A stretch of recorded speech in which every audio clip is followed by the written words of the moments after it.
Buenas tardes, mi nombre es Ricardo Rodríguez García, su servidor, y estamos haciendo un enlace vía voz porque por video se nos ha complicado un poco. Estamos con el doctor Giovanni del Rey, el cual pues tiene una amplia experiencia en Cruz Roja. Él es médico y director de la delegación local de APAN, para que pues sepan que está al corriente con lo que estamos tratando, que es el TCE. Buenas tardes, doctor. Buenas tardes. Pues molestándolo, ya le había platicado más o menos cómo está la dinámica para nuestro trabajo. ¿Me puede dar su nombre? Sí, Giovanni del Rey. ¿Experiencia en el área, doctor? Pues actualmente soy el coordinador médico de Cruz Roja APAN, soy médico cirujano, ya llevo 10 años en la institución, dedicándome al hospital, también en un hospital privado como adscrito de urgencias, y llevo la parte de medicina laboral, todo lo que compete a trauma en la empresa, una empresa refresquera. Y bueno, no sé, dígame. Sí, ¿cómo podríamos o qué es el TCE, el trauma cráneoencefálico, doctor? Bueno, el trauma craneoencefálico es básicamente la lesión súbita derivada de pues una liberación importante de energía que se ocasiona puntualmente en el área de la cabeza y que afecta también al órgano interno, que en este caso pues es a la masa encefálica. Ajá. ¿Qué tipos de trauma craneoencefálico existen, médico?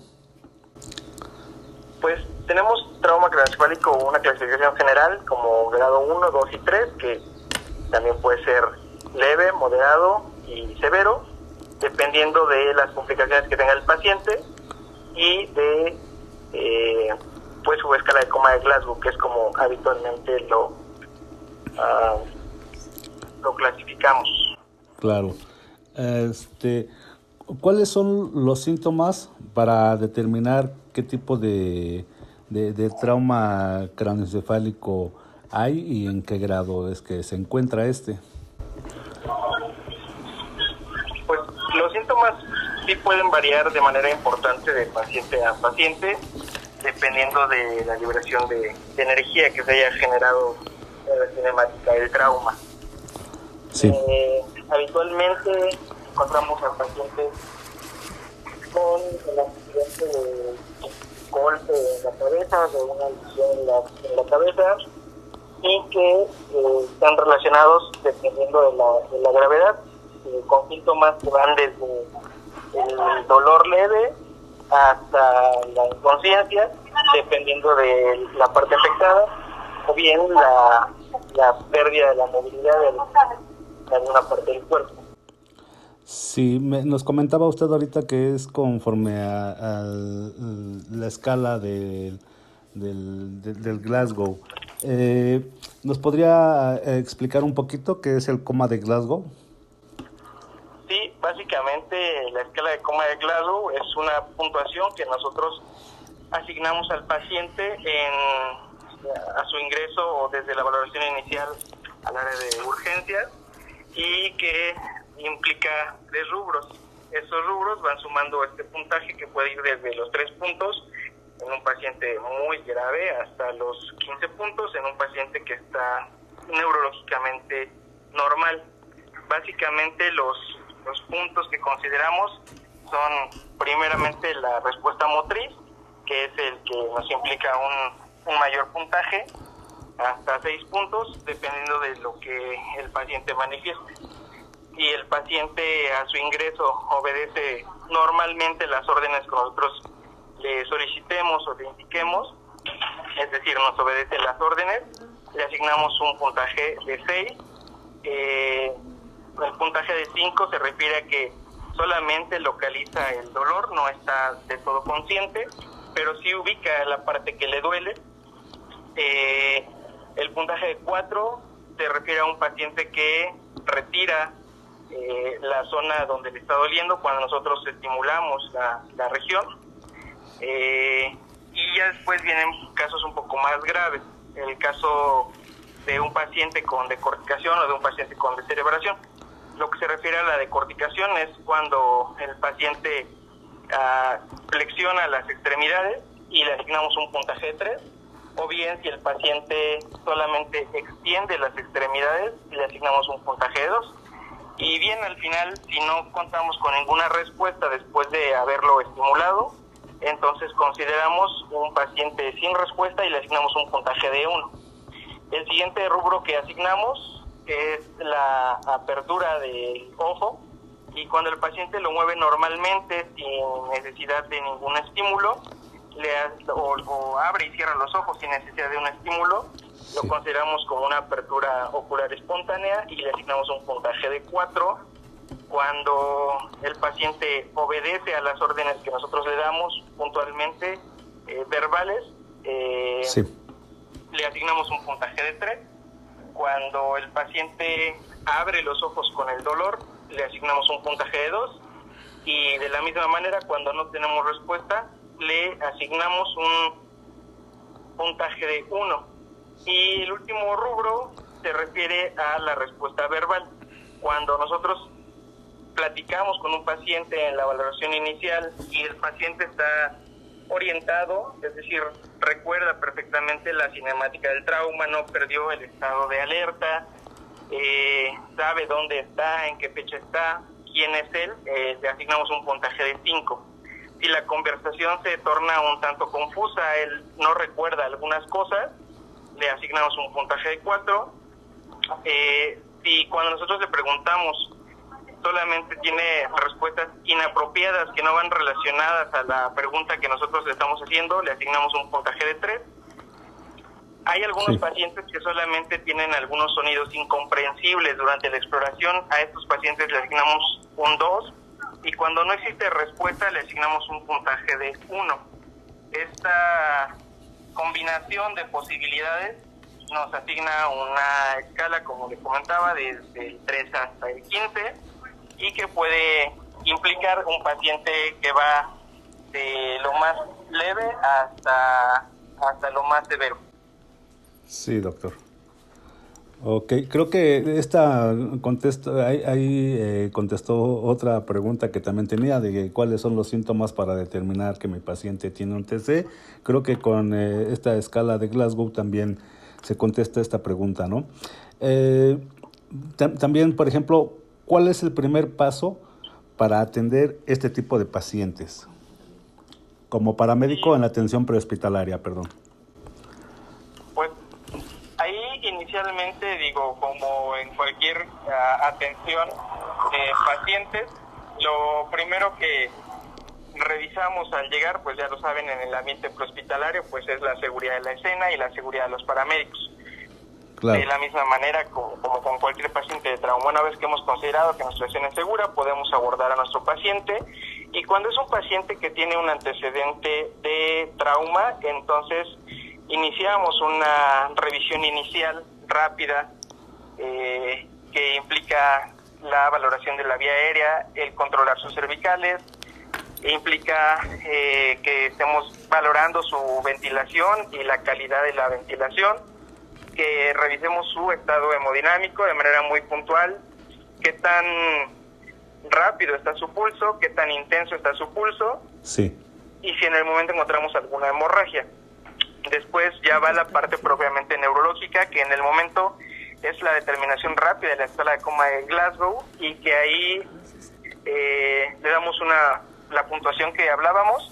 Cuando nuestro paciente tiene el golpe en la cabeza y suma de 15 hasta 13 puntos, hablamos de un trauma craneoencefálico leve. Si nuestro paciente tiene de 12 hasta 9 puntos, consideramos un trauma craneoencefálico moderado, y cuando llega a los 8 puntos o es menor, consideramos un trauma craneoencefálico severo.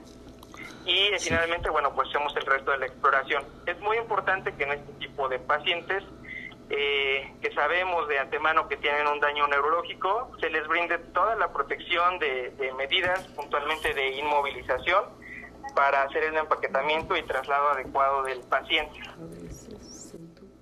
Sí, doctor.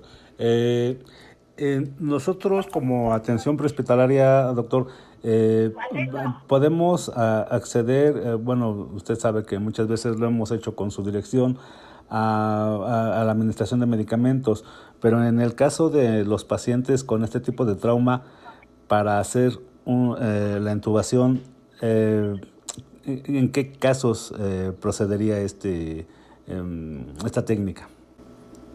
Sí, una vez que nosotros hemos determinado que nuestro paciente tiene un daño neurológico y que su escala de coma de Glasgow nos apunta 8 puntos o menos, es un paciente que imperantemente requiere de un manejo de vía aérea avanzada, porque antes que el trauma craneoencefálico, el propio manejo de la vía aérea podría complicarlo más y llevarlo incluso a la muerte. Entonces, de entrada, lo que tenemos que hacer para abordar una vía aérea avanzada es determinar la escala de coma de Glasgow, y lo que hacemos habitualmente en estos pacientes es garantizar la buena ventilación.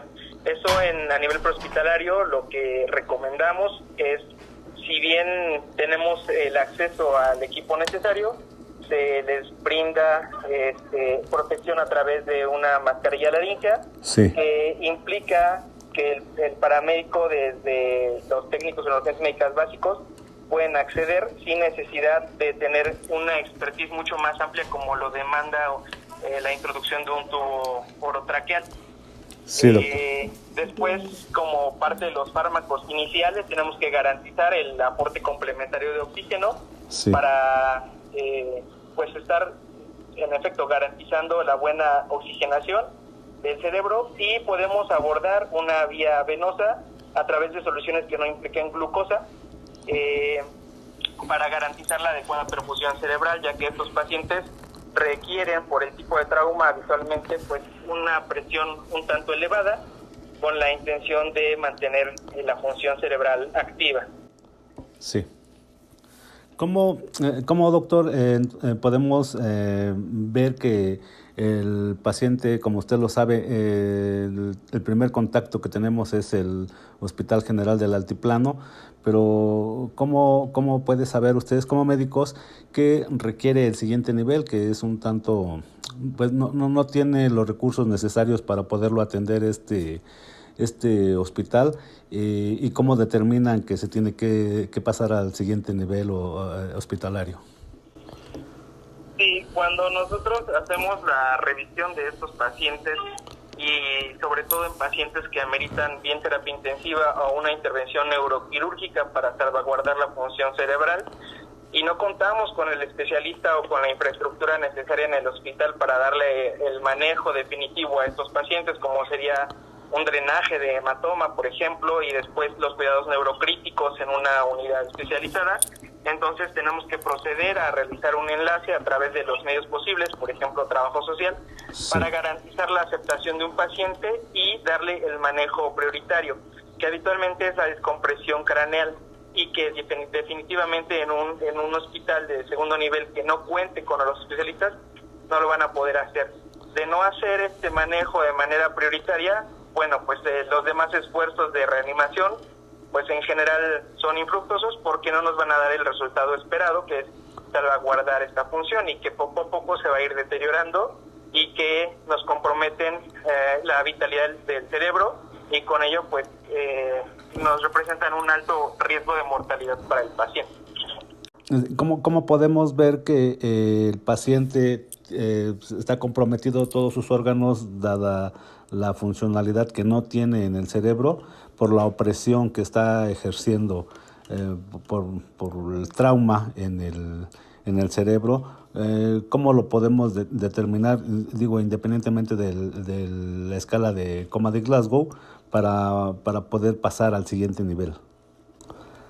Correcto. Bien, en este caso casi siempre tenemos manifestaciones clínicas que nos hablan de un incremento de la presión intracraneal. Básicamente, durante la exploración vamos a identificar que tenemos anisocoria, una de las pupilas no tiene una respuesta al estímulo fotomotor adecuado, Cuando ha transcurrido más tiempo y se hace una exploración de fondo de ojo, podemos encontrar un edema de papila del nervio óptico que nos representa también un incremento de la presión intracraneal. Sí. Habitualmente esto es con pacientes que llevan un poco más de tiempo y los signos vitales también se ven alterados. Habitualmente son pacientes que tienen un incremento de la presión arterial, son pacientes que tienen un decremento del funcionamiento o del ritmo cardíaco y que presentan una alteración inadecuada. Sí. Sabemos que ese paciente se está complicando y que definitivamente la presión excesiva dentro del cráneo está empujando al órgano a través del foramen magno del cerebro. Sí. Y con ello haciendo una herniación del uncus cerebeloso. Eso lo va a llevar a la compresión del tallo cerebral y al debilitamiento o paro de las funciones vitales que se encuentran en esto. Ok, doctor, creo que esto también contesta a mi última pregunta, que eran las secuelas que en un momento dado pudiera llegar a presentar. Pues ya también dependerá del tiempo, ¿no? Sí, en definitiva, pues es un hecho que la prioridad es la descompresión, en este caso cuando se requiere, y que las secuelas de no hacerlo, bueno, pues en el mejor de los casos podríamos tener un paciente con una hemiplegia, por ejemplo. Podemos tener pacientes que quedan con crisis convulsivas, podemos tener pacientes que pues pueden llegar a fallecer también. Claro. Ok, doctor, pues creo que esto despeja gran parte de nuestras dudas. Un gusto, como siempre, trabajar con usted de la mano. No sé si por último me repite su nombre y le agradezco mucho su atención. Sí, mi nombre es Giovanni del Rey y bueno, estamos para servirles en lo que se les ofrece. Gracias, doctor. Excelente tarde. Hasta luego. Hasta luego.